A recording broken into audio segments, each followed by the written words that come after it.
Governatore Fedriga, appena scoperto il Tallero, una grande soddisfazione.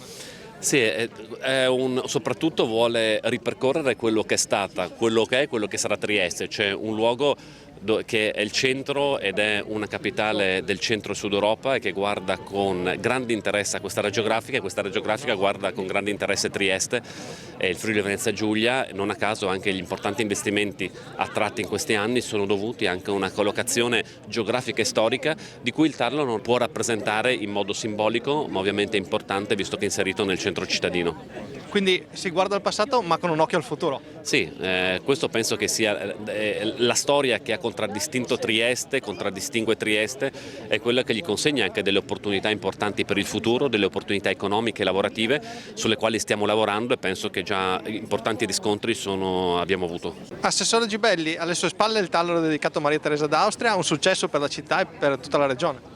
Sono contenta, ero sicura che i triestini che hanno sempre amato Maria Teresa avrebbero apprezzato e sono certa che diventerà un ulteriore elemento di attrattività di Trieste. Non ne ha bisogno perché mi pare che si stia comportando benino dal punto di vista dello sviluppo della promozione turistica, ma in questo caso non si può dire less is more.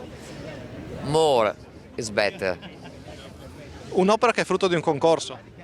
Che è frutto di un concorso, ci sono gli artisti che abbiamo espressamente invitato pregandoli di intervenire stamattina, sono giovani artisti. Ringrazio anche il comitato che ha promosso il concorso di idee che poi è stato sottoposto ai cittadini che hanno scelto quest'opera e ringrazio però poi in ultima analisi i cittadini perché hanno scelto questa che è veramente secondo me l'opera più significativa tra quelle che erano in concorso perché Maria Teresa è ben rappresentata dal Tallero e anche questa città è ben rappresentata dal Tallero per tutti i significati intrinseci ed estrinseci.